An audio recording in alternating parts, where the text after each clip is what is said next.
There's a darkness at the center of all things. It'll change you if you think about it too much, but it's always there. It waits for you. When I was in hiding, I tried to forget everything that I was. Now I aim to keep my promise to a dead man, someone who meant the world to me.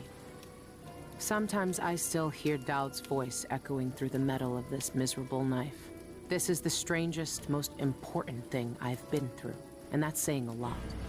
There's a mining complex on Shindeire Peak, somehow so obscure that most people don't believe it exists. That mad cult lives there, protecting the one place that can bring me face to face with the outsider himself. Years ago, I heard Daud talking about the Void. A fear that grips your throat, bends your spine, but I can't turn away now. What will we have left if the outsider's gone? His name might be lost to the Void, but tonight, I'll find out if he can still bleed. This is the place, Shindeire North Quarry. It shouldn't exist, but from what I can see, this place is real. At least for now. Here, the Void is closest to the surface of reality, breaking through and spilling out all the fear and power the Abbey of the Everyman tries to hide. You have uncovered more than most. What you do now will change the world. You again.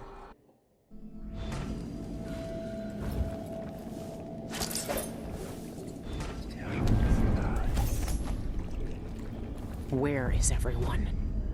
I hate this place already.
Yourself, Antero.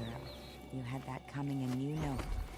How will you find wisdom when you ignore the simplest tenets? Seek no solace in mundane things, cast aside distractions. Your little pets were distracting your gaze from the Void. Where's the harm? I was just feeding the rats and talking to them, like the lonely rat boy from the stories. We're not in a story. The Void needs you. I don't want to go to the Void anymore. I've seen what happens. The stone grips more than your body. It takes over your mind and heart. This is our purpose, Antero. This is why we're here. Don't fight the influence of the endless and empty. I don't want to. I'm scared. I don't want to become like them. Don't worry, you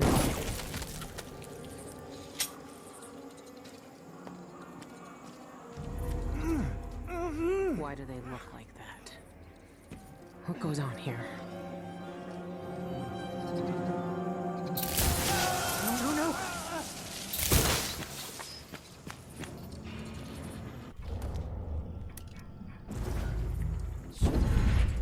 Outsiders, Bob.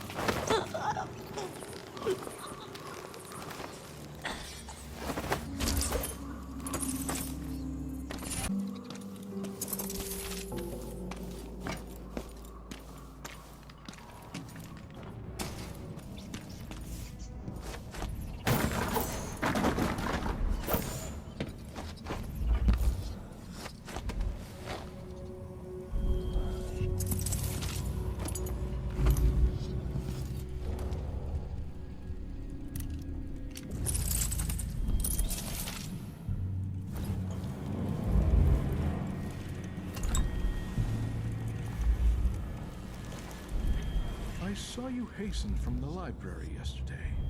You communed with the Eye. Tell me how you feel. For my studies. Yes. I stared into its core and recognized myself. It yearns as I yearn.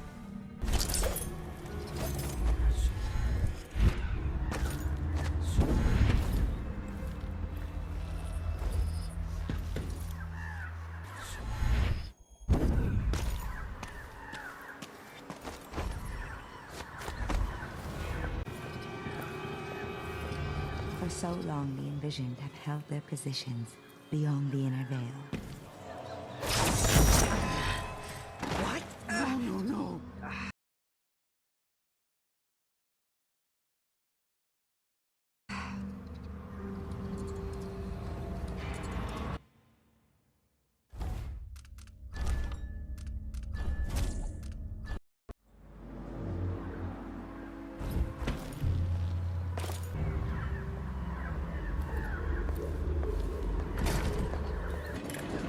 Probably feed on my flesh.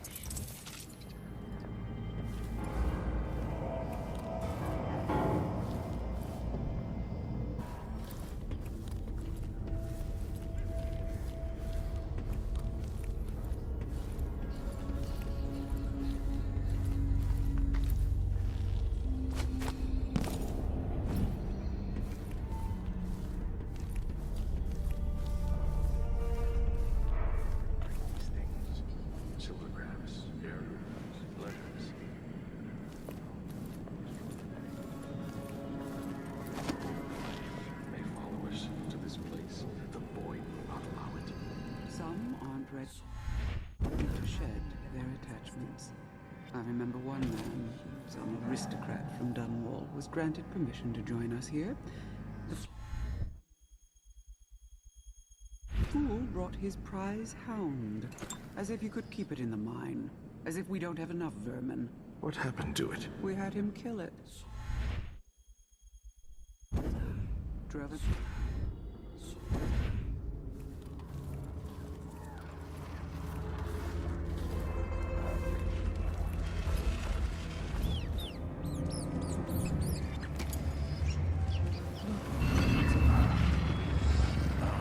Indeed, we are truly fortunate to experience the passage of Envision twice in one day.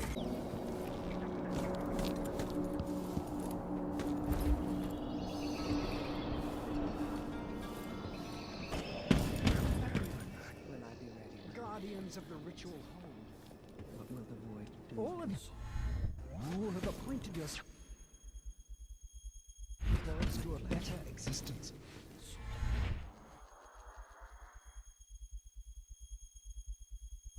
Lifting up from the muck and the dank warrens of the ignorant of society. You see the world for what it is, discontent with illusions only. You see the truth. Let us remember why we are here and the importance of our work. Thousands of years ago, we took a wretch from the streets, beaten and discarded, and blowing upon the embers we found there, we set alight the fires of divinity at the very heart of the morning. He created the Outsider himself, fellow Seekers. A face instead of the endless dark. Black eyes rather than that malevolent emptiness that came before. A voice speaking to select few, over which otherwise would be the howling of forever. Of nothing without end. And now he sleeps in the ritual hold, held in the crushing grip of the void itself. And he will sleep forever, fellow Seekers, for that is our charge. For without the Outsider, the void would hunger and roil, and the world itself would shudder. Wrapped in black and cold. Wrapped in forever.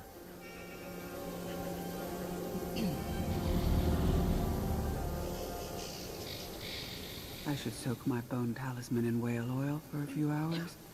It has seen better days.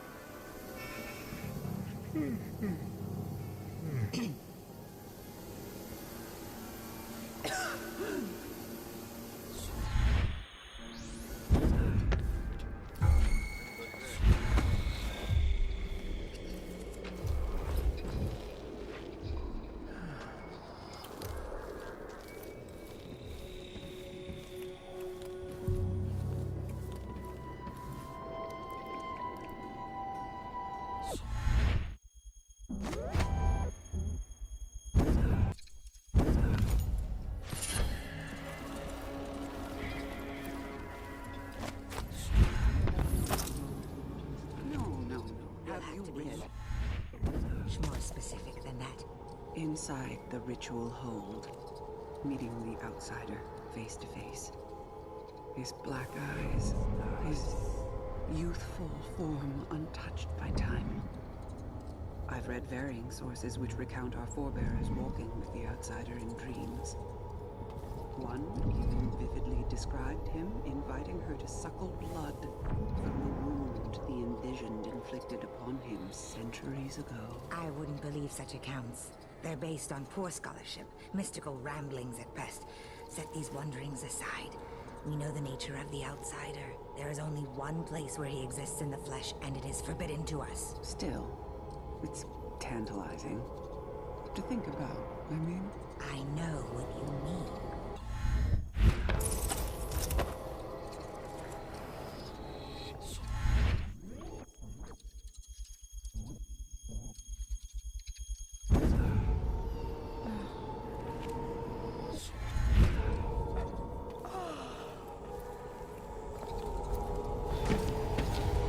That's it. The eye of the dead god. It still sees.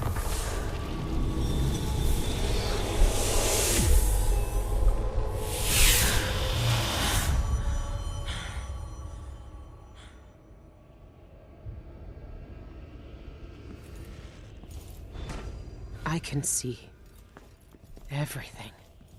The void. Like looking under the waves and into the sea.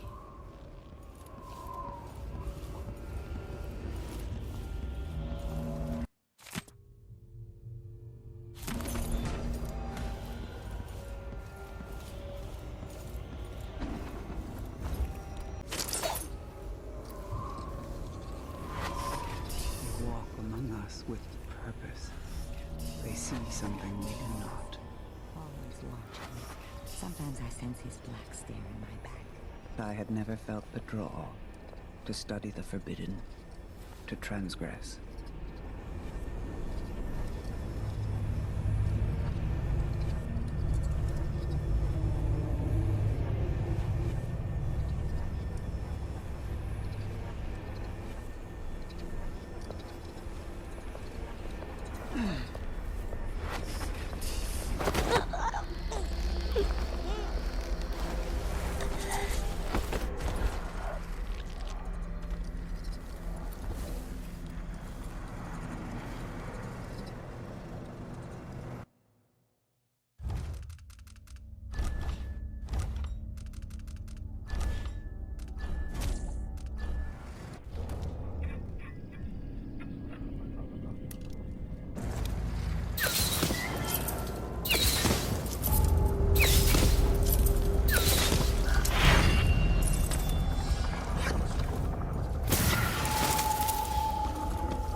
eyes are still there. Are they flesh. even human anymore?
Is that the mark of the outsider? This one was obsessed like all the rest. What did he find out? The topography of the void is dependent upon The combination to his safe might have something to do with those strange symbols. However, there is one place that has no referent in our world. Though I know the void sees into our hearts, my fellows call it the ritual hold. Some say it is a cradle, others say a tomb. The outsider himself resides there. To even approach the gate to that place is sacrilege. And even then, the void itself keeps it shut to living eyes. The mark is the outsider's name. Our oldest writings.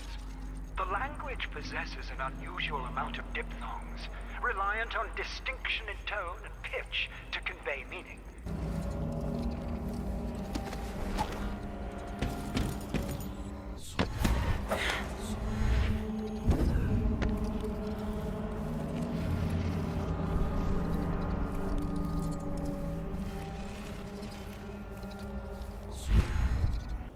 Does the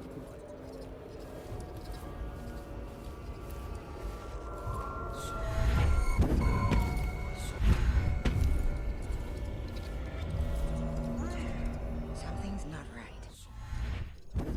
Why are they here in such numbers?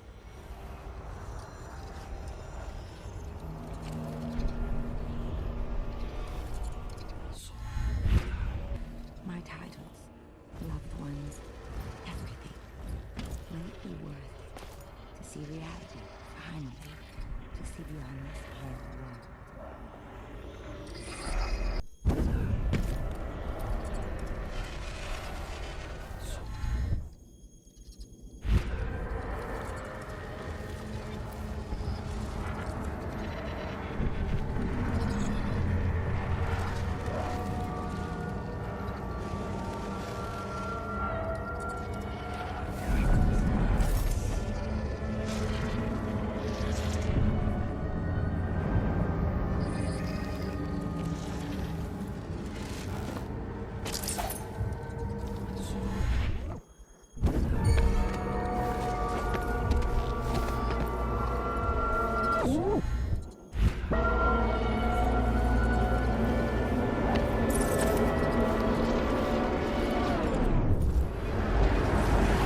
He's here.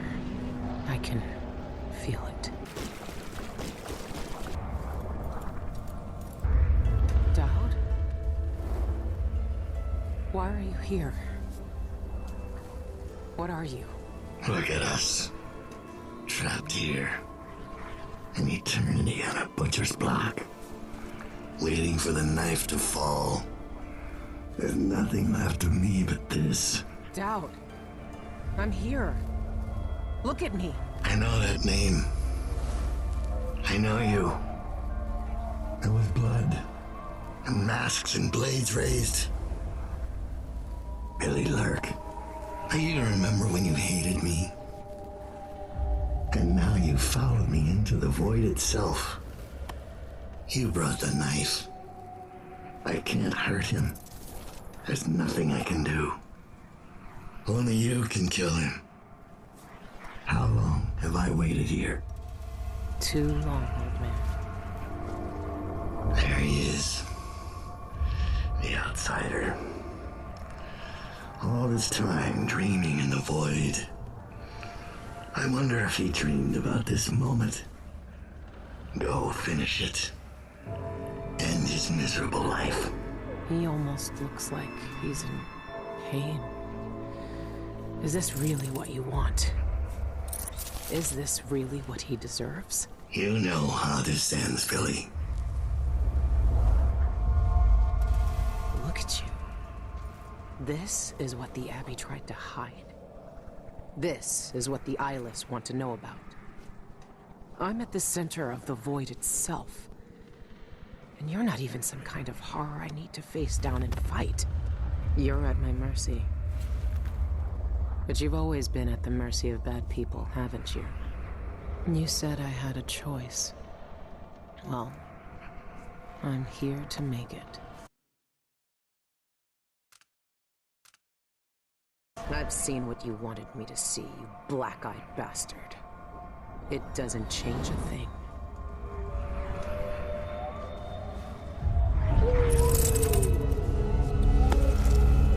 This is how it ends. This is how it always ends.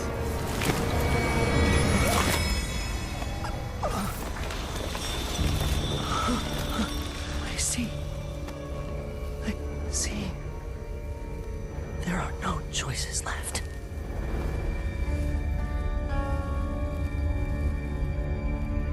It's done. You've cut away the knot at the center. The rest will fall to pieces. The world will finally change. The world might change, but we won't. Killers never change. What happened is what had to happen. Maybe it's not fair, but I can't think of much that is. I know the guilty never get what they deserve. I know the black-eyed bastard never did.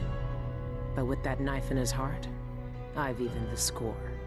And after all this, I'm still just a murderer. There's so much doubt, but there are some things I know are true. The outsider is no more, and with that, the world will change in ways none of us can know. But the void is still there, echoing just beyond what you can see. And there's no one left to say who will and won't be touched by its magic.